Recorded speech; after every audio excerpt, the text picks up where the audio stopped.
Bienvenidos a Sin Filtro, noche de viernes, terminamos la semana, puesto los ojos en la Corte de Constitucionalidad, lo que se decidió esta semana, también los votos razonados, la unanimidad en un principio y luego este 3-2 de los magistrados. Por eso la etiqueta SF Pulso CC. Damos la bienvenida a nuestros analistas. Hoy nos visita Goyo Saavedra, abogado. Muy buenas noches. Buenas noches.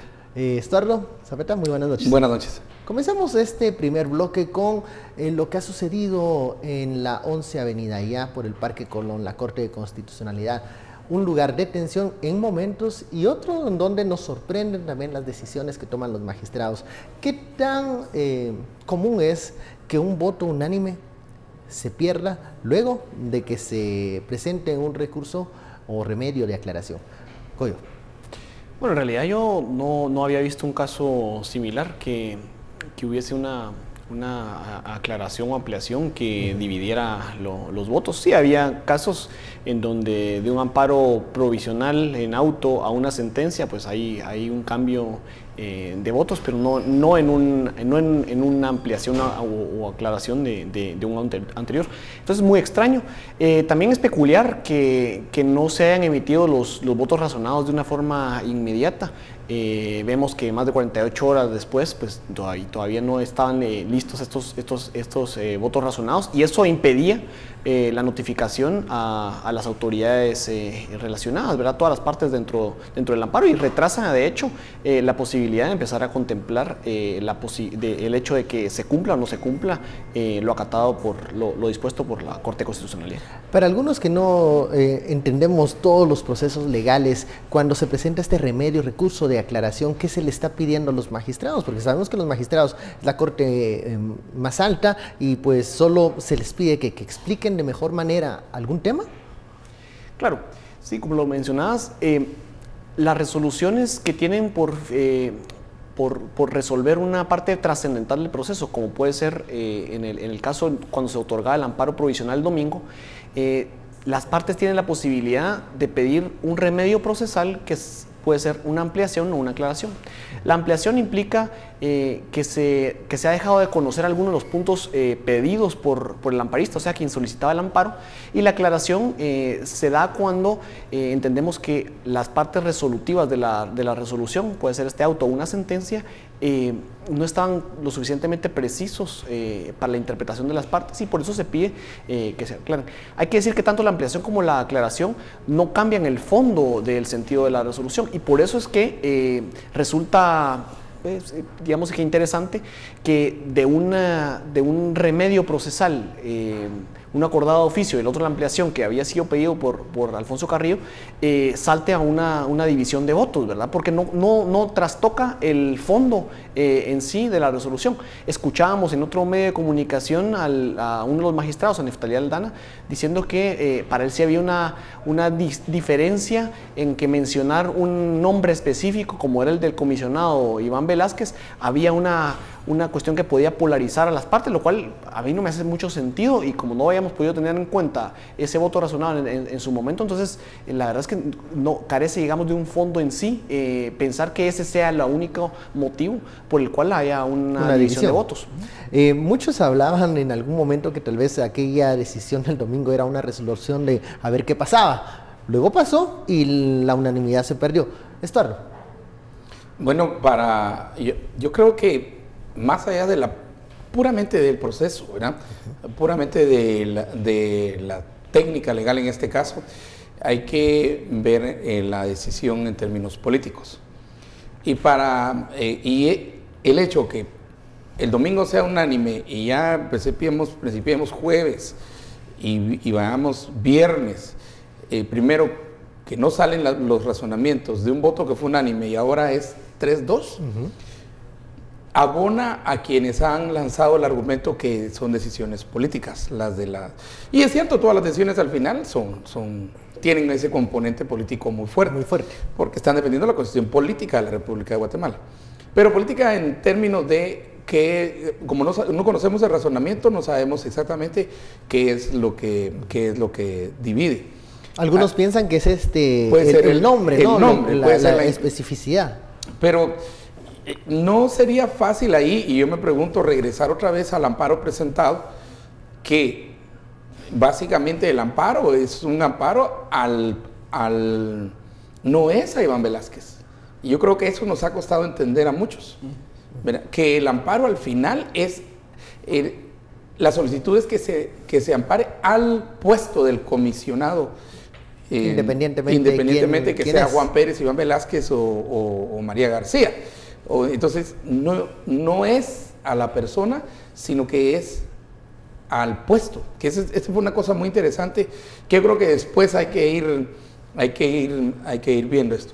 Bueno, luego, la resolución de la CC, ¿verdad?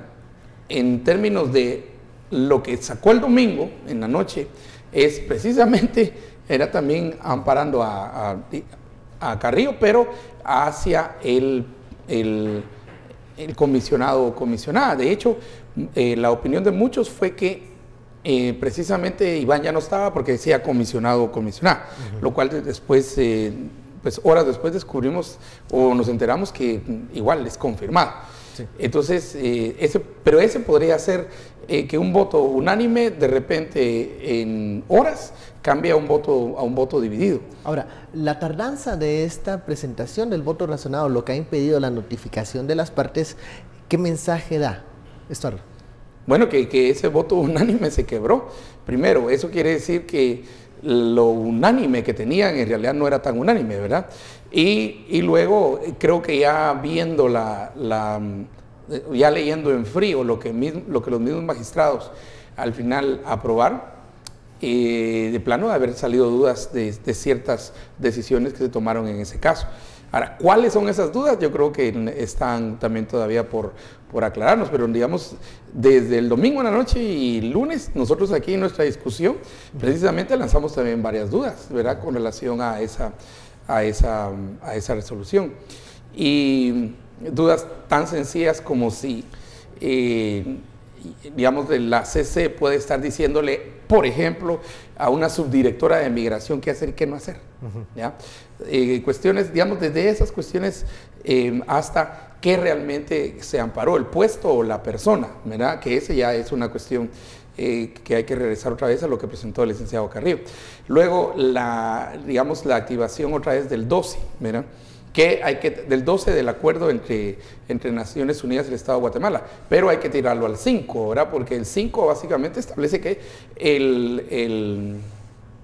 el comisionado lo nombra el secretario general de Naciones Unidas. Eso se estableció en el 5, ¿verdad? Y no dice que entra a discusión ni que entra todo. De hecho, ya tuvimos Dalanese y Castresana y no hubo mayor cosa, porque yo creo que ese entendido está, en mi opinión, estaba claro. Ahora parece que no. Ahora parece que no. Ahora parece y que luego está regresar si la discusión que tuvieron ustedes también aquí acerca del 11. El artículo 11, ¿verdad? De que muchas veces se busca que tal vez ONU pueda apegarse a ese artículo y decir no hay condiciones para seguir trabajando. Y luego viene ONU, digamos, con un modelo ¿cómo es que se le llama? Comisionado adjunto o adjunta, ¿verdad? Que ya ha existido, en 2016 existió un comisionado adjunto. De facto, ¿verdad? Ha existido, y tenemos una comisionada adjunta, que es quien llevó los casos, en ausencia de Iván Velázquez, lleva los casos de... la señora Loreto Ferrer. Correcto, lleva los casos de Shela, por ejemplo, el de Barrientos, y lleva los casos también de ¿cómo se llama? De los que entraron... ¿De Transurbano? De Transurbano, la ampliación de Transurbano,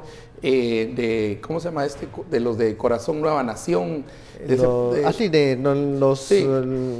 Quintanilla y su gente también. En ausencia hay acción, ese es el punto. Él sigue trabajando. Pero regresando a la parte legal, entonces está toda esa duda que hoy después de 5-0, 3-2, en el mismo punto, enfoquémonos en el por tanto de esta última aclaración, en donde parece, en esta ocasión dejan amarrados todos los cabos, les dicen a los ministros qué hacer, qué no hacer, qué pudiese incluso darse en un momento de la negociación con Naciones Unidas, que está supeditado y que no. ¿Cómo ves este por tanto de la aclaración y si deja algún espacio para tomar otro tipo de decisiones?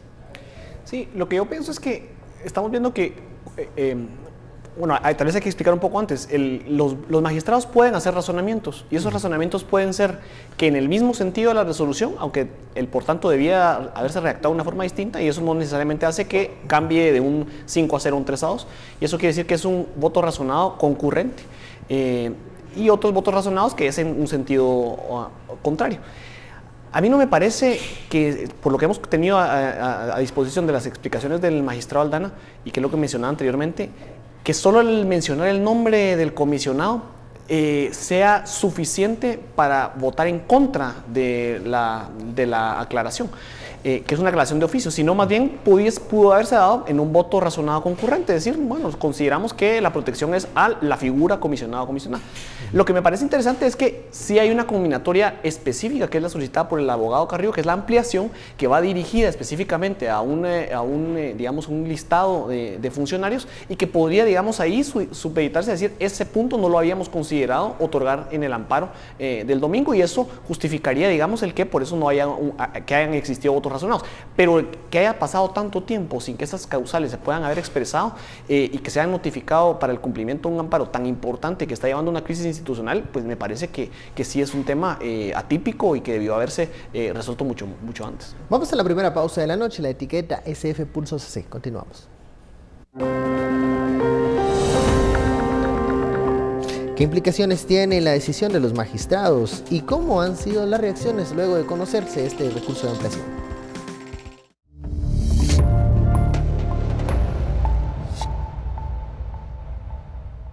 Regresamos a Sin Filtro, la etiqueta de la noche, SF Pulso CC. Estamos hablando de estos votos razonados que se han tardado en ser escritos y publicados, pero que también han provocado silencio por parte del organismo ejecutivo. Y cómo no, al no ser notificados, pues ellos han dicho que se pronunciarán hasta ese momento.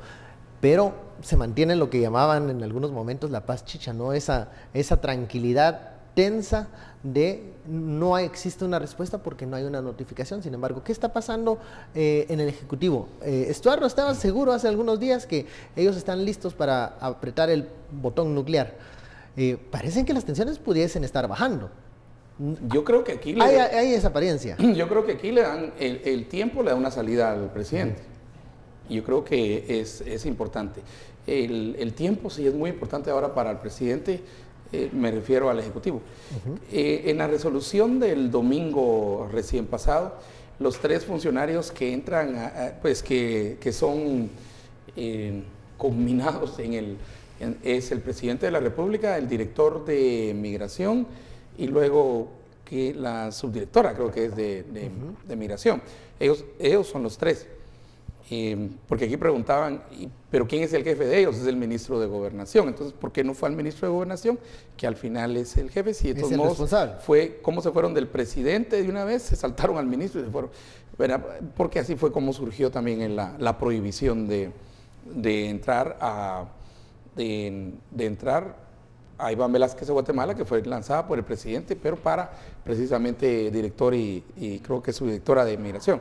Ok, entonces, ¿por qué el tiempo es muy importante? Porque el presidente va ya en la otra semana a la Asamblea General de Naciones Unidas.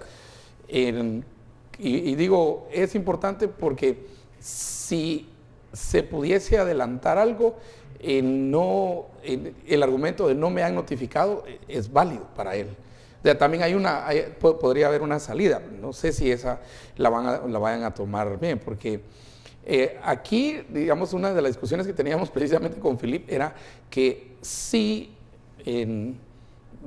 la pelota estaba en campo de Guatemala, digamos, el gobierno de Guatemala tomó una decisión, lanza entonces a Naciones Unidas y el ultimátum de 48 horas, pero entonces ahora Naciones Unidas dijo, pues ya tengo la pelota, ya ese ultimátum que ustedes me dieron, aquí está la respuesta, digamos, no le quito la confianza al señor Velázquez y también la posibilidad de una comisionado o comisionada adjunta. Entonces, ahora la pelota regresa otra vez al campo del gobierno de Guatemala, del Ejecutivo, con este viaje pendiente, ¿verdad?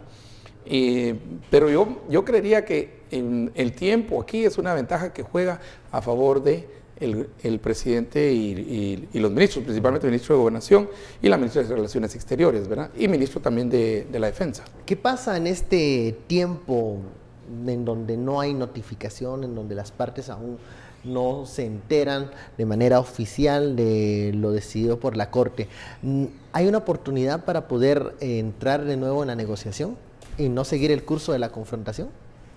Que de hecho el tiempo, la posibilidad de diálogo y llegar a soluciones amistosas, que es lo que manda el acuerdo de Naciones Unidas y con Guatemala, está siempre activo. O sea, es decir, la posibilidad del presidente de entablar los mecanismos diplomáticos para la solución de diferencias está activo y es lo que la Corte ha ordenado. Entonces, ese mecanismo no necesitan que sea notificada la resolución para mantener estas conversaciones. Y de hecho, el señor Guterres ha hecho público en sus declaraciones de prensa que él está abierto a reunirse y a tener el tiempo para reunirse con el presidente Morales en su estadía de visita para la Asamblea General.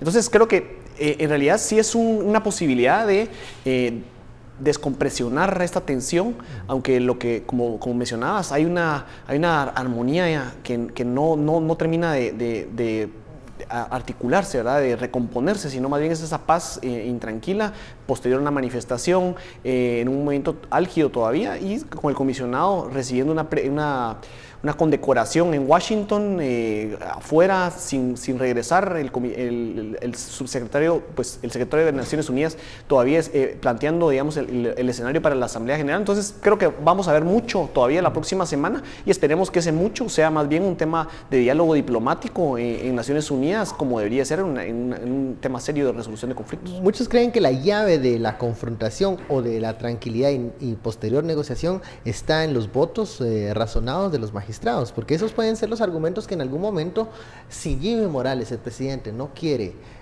acatar la resolución de la Corte, pudiesen ser esos argumentos para decir, aquí hubo una decisión que no es legal. ¿Estor? Como no conocemos el razonamiento, sí es posible. Pero, digamos, yo sí comparto la idea y la opinión de quienes dicen no ha de ser solo el nombre Iván Velázquez, ¿verdad? En lugar de decir comisionado o comisionada, el lío no ha de ser solo el nombre. Claro. Creo que aquí habrán más cosas de fondo, ¿verdad? Por ejemplo, y yo decía que, que el argumento que podría utilizar, y es puramente para ganar tiempo, no es por otra razón, sería no hemos sido notificados, ok, pero si analizan y regresan y dicen lo que sí nos han dicho es el 12, ¿verdad? Porque preguntabas acerca del por tanto, y si leo bien el por tanto dice por tanto, ¿verdad? Se ampara entonces la solicitud del licenciado Carrillo, ok. Con estas consecuencias: A, que se permita el ingreso del comisionado o la comisionada, y B, ¿verdad?, que se empiecen las negociaciones con base en el artículo 12, ¿verdad?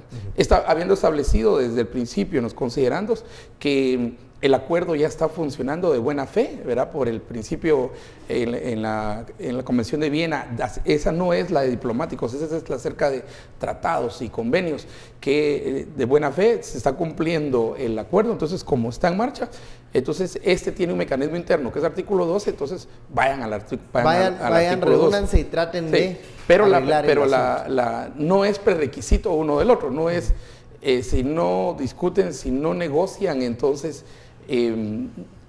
no puede entrar, o sea, y si entra y no han discutido, entonces sí se puede activar la prohibición de no entrar. No, son dos cosas independientes, son dos cosas que pueden ir paralelas. O sea, lo que dice la Corte es se ampara en términos de se quita la prohibición de no entrar, pues va, tiene dos consecuencias. Entonces, yo creo que estamos más, podría ser también la segunda consecuencia, la de empezar la negociación con base en el artículo 12, una consideración. Pero aquí yo no veo que la CC haya puesto como opcional la discusión en términos de el artículo 12, no es optativo. Aquí realmente la CC está ordenando que se vaya otra vez al mecanismo del artículo 12 del convenio entre el Estado de Guatemala y Naciones Unidas. Al final de toda esta semana que hemos visto diferentes pronunciamientos, conferencias de prensa, ¿quién ha resultado más desgastado? Porque incluso el mismo organismo ejecutivo, la misma Corte de Constitucionalidad, la Cancillería han entrado en enfrentamientos que desgastan. Goyo, ¿cuál crees que ha sido la institución que ha sufrido más desgaste durante esta semana, luego del domingo? Yo creo que el mayor desgaste lo está llevando la presidencia de la República, porque está llevando o activando órdenes que no están respaldadas en ley y que están teniendo que ser frenadas por resoluciones judiciales en el ámbito constitucional de la Corte de Constitucionalidad. Yo quería solo aclarar que no hay una posibilidad de que el presidente incumpla una resolución porque hay un voto dividido, es decir, eso no es una facultad, o sea, el hecho de que haya votos razonados no es un argumento para que él pueda decir, bueno, entonces como no fue una decisión unánime, no la tengo que acatar, eso no es una posibilidad en un régimen institucional de una república, ¿verdad? Se cumplen las decisiones judiciales, cuando están firmes se cumplen, y esa es la firmeza de esta resolución, es la notificación de los remedios procesales que implicaban la ampliación y en este caso la aclaración de oficio que está resolviendo la Corte. Entonces sí creo que el presidente se está sometiendo, no personalmente, sino a la institución de la presidencia a un desgaste innecesario, ya sostenido, digamos, durante mucho tiempo, y eso es duro para la institucionalidad pública del país, ¿verdad? Es algo que vamos a tener que reconstruirse y recomponerse con arduo trabajo y muchos resultados en políticas públicas que probablemente no vamos a ver todavía en lo que resta del mandato de Jimmy Morales. Desgaste durante esta semana de noticias fuertes, Stuart. Bueno, sí, por supuesto.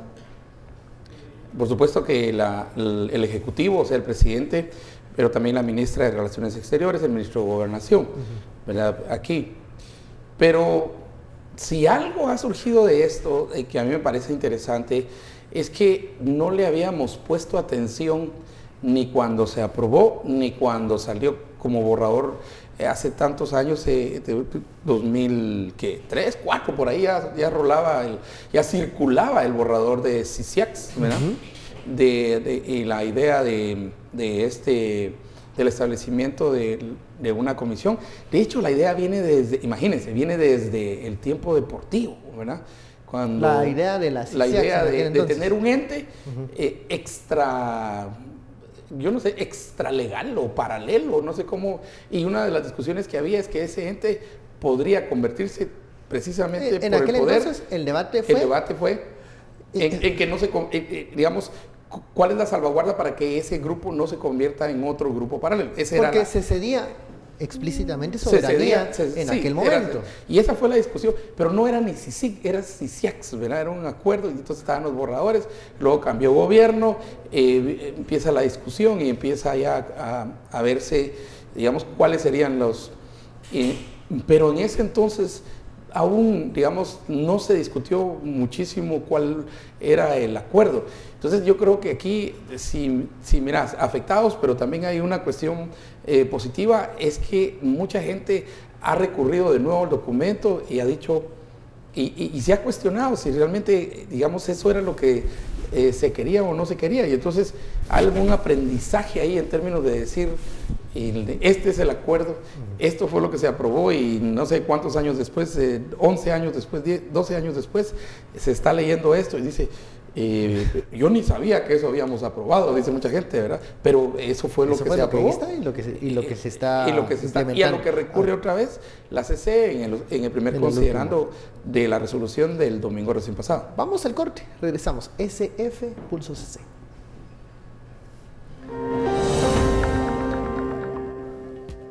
Continuamos en una semana de manifestaciones. ¿Qué escenarios quedan para el próximo fin de semana?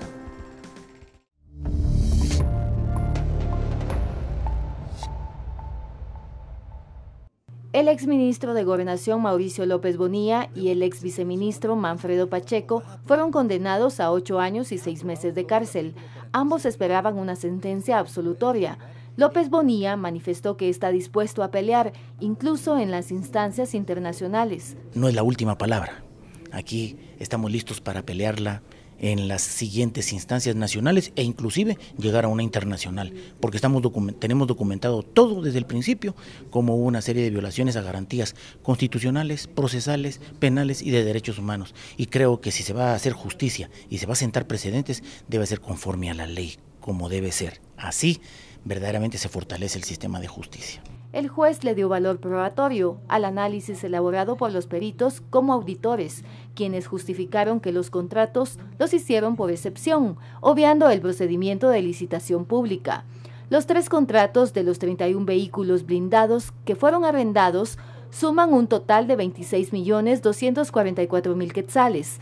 Un testigo técnico comprobó las relaciones de las transacciones y la ruta del dinero de los 29 cheques emitidos a distintas cuentas personales. El juzgador terminó concluyendo que las actuaciones que llamaron la atención es que el 30 de diciembre de 2014 fueron aprobados y justificados los contratos por excepción.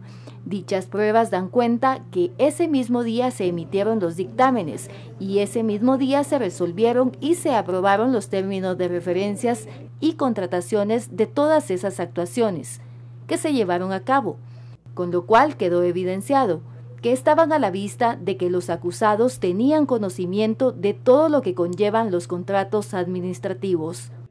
El exdirector de la Policía Nacional Civil, Walter Cerón, fue declarado inocente por el delito de abuso de autoridad. Regresamos y es el segundo tema de la noche. Fue condenado a 8 años de prisión el exministro de Gobernación Mauricio López Bonilla, esto por el caso Blindados. ¿Qué nos dice esto en estos momentos? Y sobre todo porque hay otro caso paralelo, el de Agua Mágica, que también ya está llegando a una fase, digamos, culminante. ¿Cómo vemos estos procesos, Goyo? Bueno, yo creo que a quienes han dicho reiteradamente que los casos iniciados por Iván Velázquez a cargo de la CICIG estaban pendientes de condena o que no habían condenas, empiezan a llevar sus reveses procesales, ¿verdad? Vemos que hay una condena contundente por un caso alarmante del exministro López Bonilla, que con la excusa de arrendar blindadas durante 3 años de su gobierno, en cuestiones en paralelo, digamos, o saltándose los requisitos de la ley de contrataciones y que nunca fueron reparadas pertinentemente por las entidades de control, se pudieron extraer, digamos, millones de quetzales. Y esta extracción es una irregularidad en la forma de contratación, porque debió haberse licitado. Y lo que vemos es que por cada unidad blindada, en realidad se terminaron pagando en algunos casos cantidades cercanas al 1.000.000 de quetzales. Es decir, o sea, el costo por el alquiler era casi que similar a la adquisición de las unidades. Se rumoraba, pero eso no es parte procesal, que en realidad lo que querían era terminar comprándolas o que el Estado las comprara para beneficio personal al terminar de hacer los alquileres, ¿verdad? Entonces, es una cuestión bastante opaca lo que ocurrió con estas blindadas, y el fraude en sí corresponde a la forma al mecanismo de contratación utilizado, que no seguía las reglas presupuestarias, digamos, establecidas en la ley de contrataciones, y la forma que debió haberse hecho era con una licitación. Entonces hay una condena contundente para el exministro, que sigue, digamos, implicado en varios otros casos. Y recordemos también que el exministro está solicitado por Estados Unidos para extradición por un caso de narcotráfico. Entonces, digamos que López Bonilla, este es su primer revés procesal, pero le vendrán más. Mucho más. ¿Por qué este proceso avanzó mucho más rápido que otros que hemos visto o que han sido, digamos, paradigmáticos o emblemáticos de CICIG? Sí, lo que ocurre no es que haya avanzado más rápido, sino que en verdad hay menos implicados dentro del caso, y estos, digamos, utilizaron de manera tendenciosa menos recursos legales, ¿verdad? Lo que ocurre con los casos de CICIG, sobre todo los que vimos a partir de la línea, es que son casos para los cuales el sistema de justicia no está preparado. O sea, tener 25 implicados o señalados con distintos delitos. Fase 1, fase 2, fase 3. Y de hecho alojados en algunos que tienen prisión preventiva, otros que no, todos los abogados, solo acreditar en cada una de las audiencias a las partes es un proceso que lleva a veces más de 1 hora, ¿verdad? Entonces eso va alargando las audiencias y hace que sea un proceso más tardado. Este caso en específico vemos que es un caso en donde los implicados creo que son 7 personas, y entonces pues ha permitido que evolucione o avance mucho más rápido. Al exministro le vienen otros casos, ¿verdad? Recordemos que está en Cooperacha, está en Cooperación del Estado, está en el caso de Caja de Pandora, hay muchos otros que le están implicando. Bueno, escuchamos al exministro y nos decía una respuesta que hemos oído antes. Este caso es politizado y él esperaba pues una decisión de la justicia parecida a lo que escuchó, porque dice la justicia está politizada. ¿Qué le espera a Mauricio López Bonilla y cómo ves esta condena, Estuardo? Yo creo que la condena va a seguir su proceso, va a seguir lo que tenga, pero ya está, digamos, en una parte, una condena que se sostiene. A mí lo que me preocupa es que él sea condenado por un caso en el cual, si vamos a la PNC desde adentro muchas voces están denunciando que cuestiones así siguen sucediendo.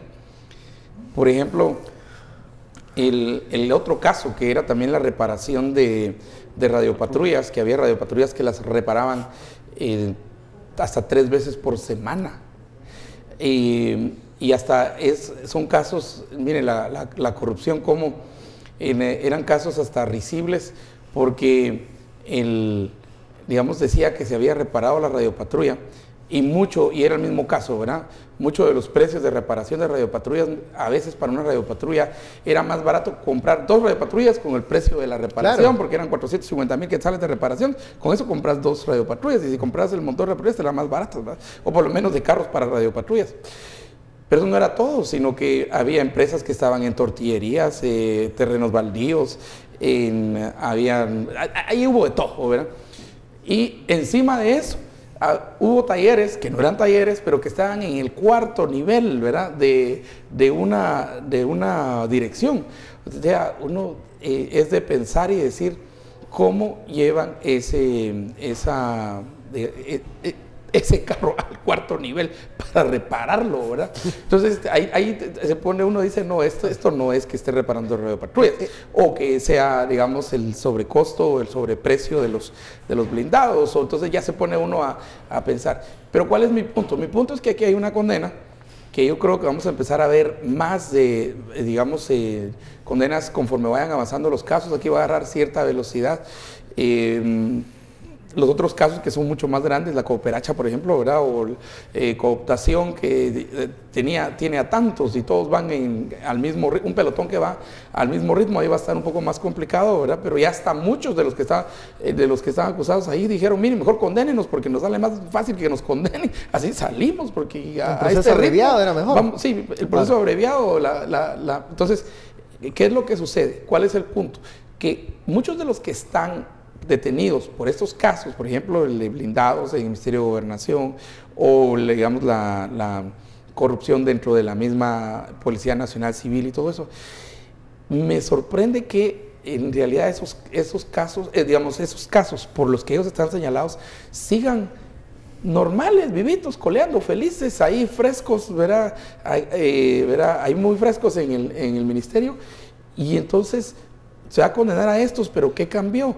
El alcalde precisamente de Santa Cruz, yo lo menciono mucho porque si no nos ven a una elección de Santa Cruz en Bolivia, y nos vino a dar una lección de qué es lo que pasa cuando se persigue a todos y todos se meten a la cárcel. La pregunta de él es una pregunta válida para mí: ¿se está combatiendo la corrupción con eso? Eso les iba a preguntar, o sea, estas prácticas que mencionábamos, estos agujeros, zonas grises de la ley de compra y contrataciones, estas prácticas que aunaban e incentivaban estas acciones fraudulentas, ¿se terminan con procesos legales? ¿Qué es lo que se debe de mejorar o implementar en las instituciones para que no existan esos espacios que fomenten la corrupción? Es que lo que sucede es que lo que ha venido demostrando la persecución de crímenes de corrupción en los últimos años es que el sistema en realidad está completamente tomado.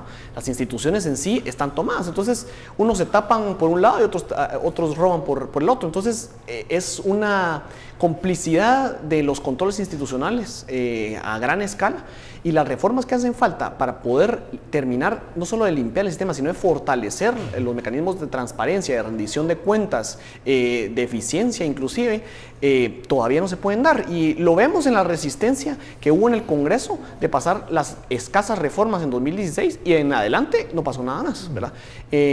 Probablemente el proceso central, que era el de la reforma de justicia, pues se quedó en eso, pero hay muchos otros paralelos que tienen que ir surgiendo en la medida en que pueda haber un diálogo legítimo de instituciones legítimas y que no están implicadas en casos de corrupción. Pero cuando vemos que hay múltiples diputados y exdiputados señalados, múltiples funcionarios señalados, y que prácticamente el sistema sigue operando de la misma forma, es difícil contrarrestarlo cuando no hay una posibilidad legítima de hacerlo. Y eso es lo que demostró o demuestran los casos contra el exministro López Bonilla, ¿verdad? O sea, se le acusa por Estados Unidos de que él ayudaba a los narcos custodiando los vehículos con la droga, o sea, nuestros impuestos, lo que difícilmente se gasta en gasolina o en vehículos reparados que ellos mismos están reparando para hacer negocios, se le manda a nuestros policías a cuidar o a custodiar la droga. Eso es obsceno, ¿verdad? Eso es alarmante y es lo que genera mucha indignación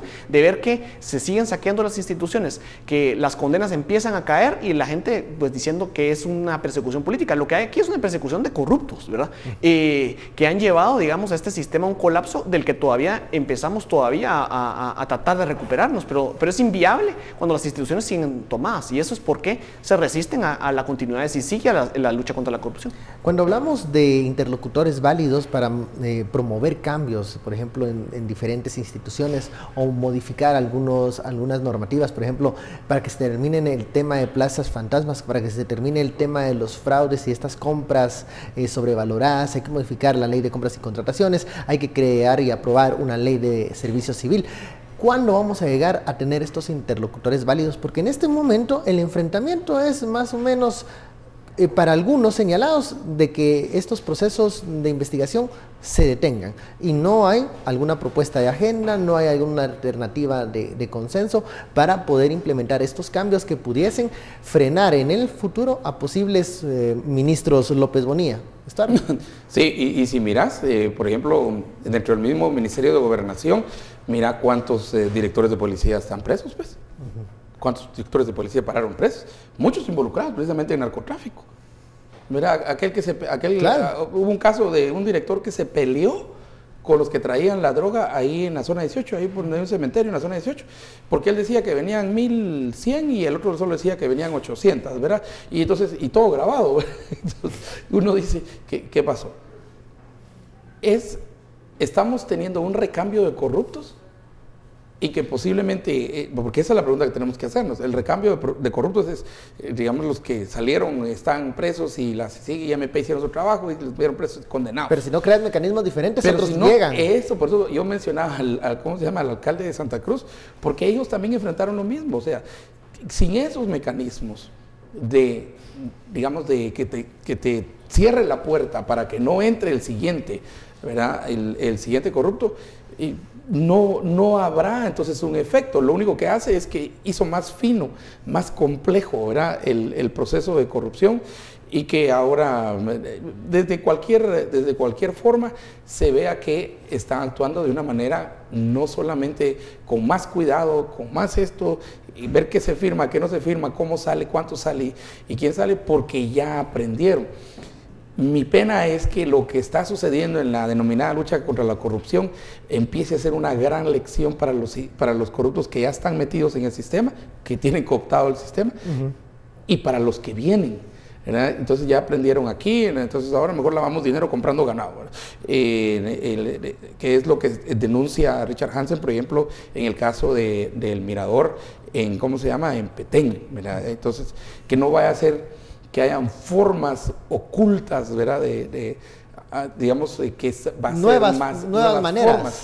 Pero vos decías los interlocutores. Mira, el interlocutor que daría, y el único que realmente que debería ser el interlocutor válido, es el Congreso de la República, porque es de ahí donde van a partir los cambios. Pero yo solo veo tu sonrisa y yo digo, ahí no hay interlocución. Bueno, vamos a la pausa. Regresamos con más análisis. ¿Qué sucederá en la Asamblea de Naciones Unidas cuando se presente el presidente Jimmy Morales? De eso hablaremos al volver.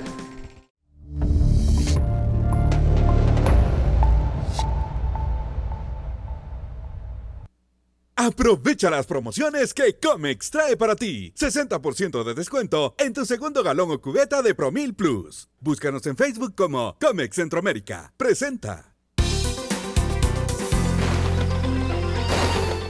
Muy buenas noches, bienvenidos a esta emisión de Sin Filtro. Es momento de finalizar el informe climático para todos ustedes. Iniciamos entonces nuevamente colocando en pantalla el pronóstico de los próximos 3 días específicamente para la meseta central. Durante el fin de semana y también el día lunes continuamos con presencia de lluvias. Esto es derivado de una onda del este que estuvo afectando el territorio nacional en estos días y continuamos con presencia de lluvias acompañado de tormentas eléctricas, especialmente por las horas de la noche. Hablando de las temperaturas, 26 grados centígrados será la máxima máxima alrededor del mediodía, mientras que la mínima será de 16 grados centígrados por horas de la noche.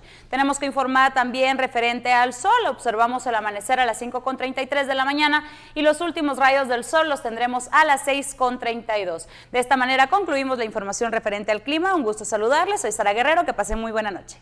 Llévate el galón de Real Flex Humedad Extrema a tan solo 240 quetzales. Visítanos en tu sucursal de preferencia. Búscanos en Facebook como Comex Centroamérica. Presentó. Continuamos con el análisis. La etiqueta ASF Pulso CC. En el primer bloque hablábamos de la decisión de los magistrados, primero unánime y luego dividida. También hablamos de la condena en contra del exministro de Gobernación, Mauricio López Bonilla, pero regresemos un poco al primer tema, pero ya en el ámbito de Naciones Unidas. Se espera que en los próximos días el presidente Jimmy Morales asista a la Asamblea General de la ONU, en donde tendrá un espacio para dar un discurso. Muchas veces estos espacios son aprovechados por los mandatarios y jefes de Estado para presentar logros, agendas en particular, e incluso para en algunos momentos confrontar con otras naciones.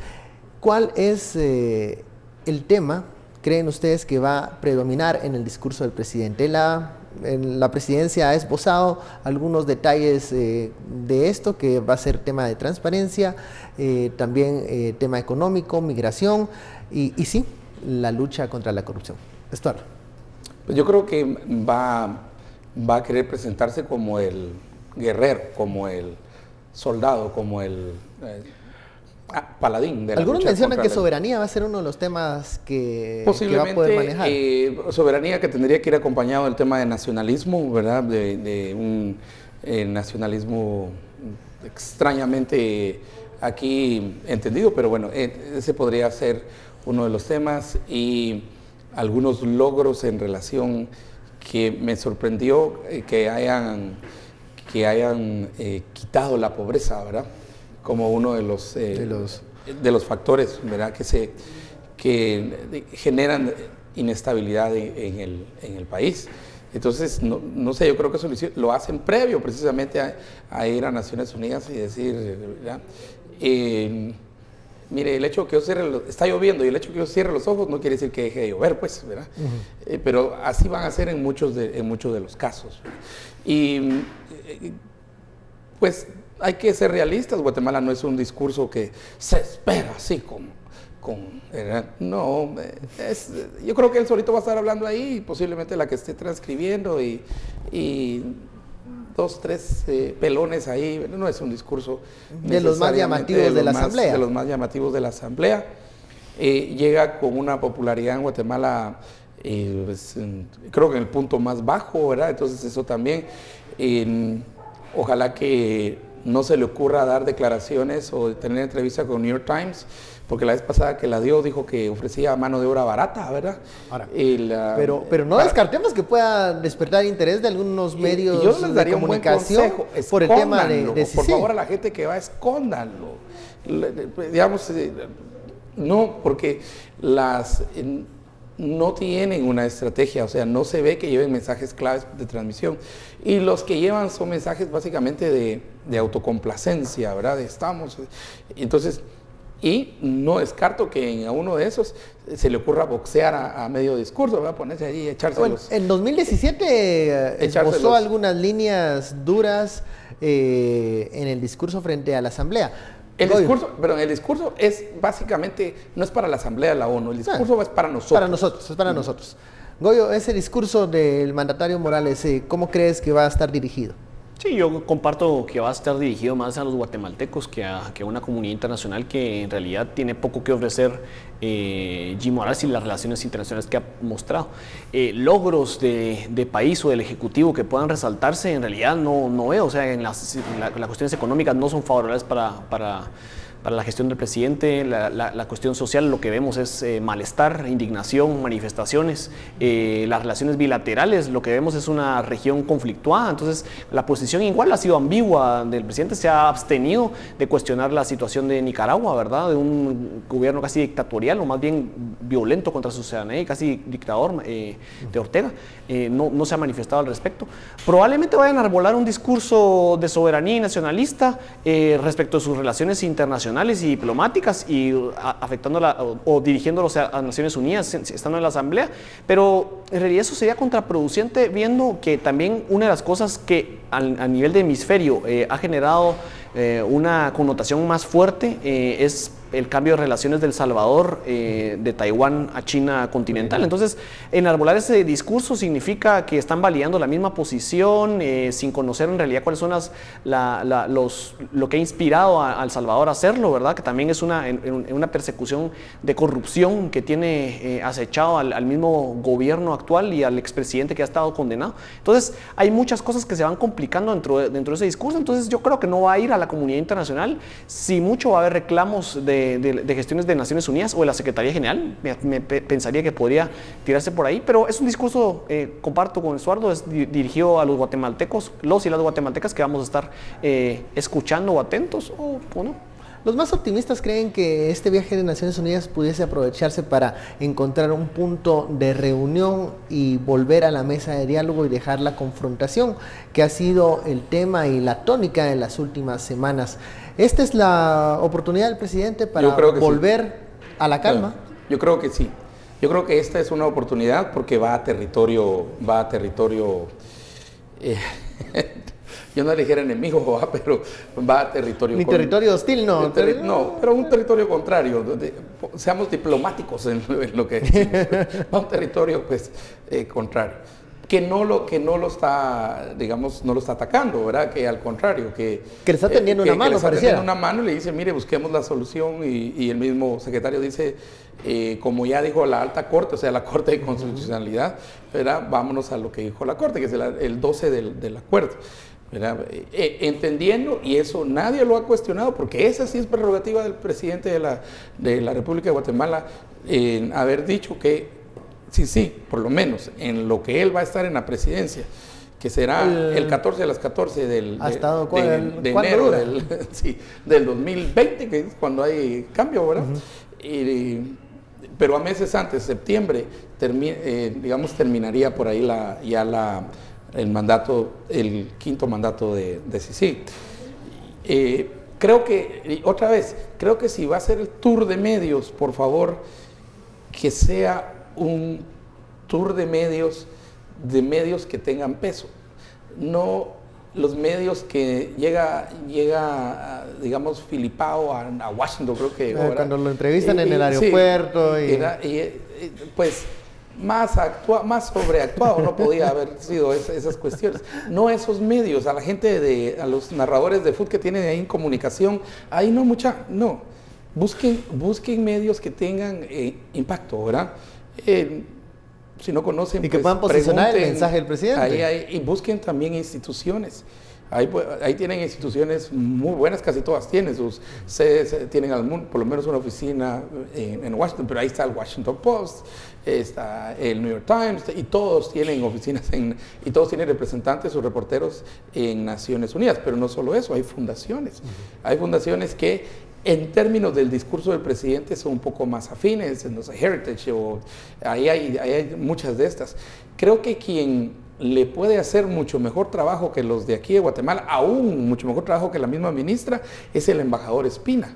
Creo que él le puede hacer mucho mejor trabajo al presidente, ¿verdad? En Nueva York ahora, que llega, que lo que puede hacer la misma... Se encarga de relaciones exteriores y relaciones con los medios internacionales. Está ahí CNN, yo sé que con CNN no quiere porque se sienten ofendidos que los haya retado este señor del Rincón, ¿verdad? Pero van a tener que en cierto momento agarrarse. Y yo creo que el presidente ese reto lo hubiera agarrado como una oportunidad. Pero está a la defensiva y esa es una posición que te deja pocas alternativas para accionar. Pero esa era una oportunidad. Sí, pero ellos la vieron como mejor. Como una amenaza. Como una amenaza. Bueno, hemos llegado al final de este espacio de análisis. Muchísimas gracias, Estuardo, Goyo, por esta conversación, pero ahora los dejamos con María René Farías. Bueno, y para ir finalizando, le vamos a contar de la fábrica de bebés. Usted se preguntará, ¿qué es esto? Bueno, le contamos. Fue abierto a finales del 2012 y el Just Maternity Hospital se vio rápidamente desbordado por su éxito. Aquí se registran hasta 90 partos diarios, lo que convierte a la fábrica de bebés en una de las más activas del mundo en un país con una de las tasas más altas de mortalidad materna y de recién nacidos. Un nuevo nacimiento en Afganistán. Este hospital materno operado por la ONG francesa Médicos Sin Fronteras en Host recibe un promedio de 60 bebés al día. El número es notable para un país envuelto en guerra y con una de las tasas de mortalidad más altas para madres y recién nacidos. Mi primer bebé nació en casa y murió. Por eso vine aquí esta vez porque creo que es un mejor lugar. Abierto desde 2012, el hospital está estrictamente segregado. Los hombres son relegados a una sala de espera y casi todo el personal médico es femenino. Y se calcula que recibirá unos 24,000 bebés hacia final de año. Este hospital es una gran oportunidad para nuestras mujeres, porque antes teníamos muchas muertes y ahora la tasa de mortalidad está bajando y la gente viene más y más a MSF. Y como puedes ver, este hospital da cuidado gratuito a todos. Actualmente, Afganistán enfrenta sus niveles más altos de violencia desde el fin del dominio talibán hace 17 años. Priorizando la seguridad, el hospital trabaja de cerca con comunidades cercanas y ancianos tribales. También educa a los hombres de la conservadora sociedad pashtun en temas que tradicionalmente solo conciernen a mujeres. No sabíamos que las mujeres tenían todos esos problemas, pero ahora sabemos todo y sabemos que hay que llevarlas al doctor cuando tienen problemas. Con más de 400 colaboradores, el hospital atiende al menos 4 de cada 10 nacimientos en la provincia según sus cálculos. Lo que podemos lograr en Host es completamente único y profundo. De verdad estamos alcanzando personas en la marginalidad de la sociedad en Afganistán. Otro nacimiento seguro y un guiño al apodo del hospital como la fábrica de bebés de Afganistán, en un país donde dar a luz a menudo puede ser una sentencia de muerte. Con esto finalizamos otra edición de Noticiero Guatevisión y de Sin Filtro. Gracias por habernos acompañado. Esperamos que pase muy feliz noche y desde ya le deseamos un excelente fin de semana. Que descanse.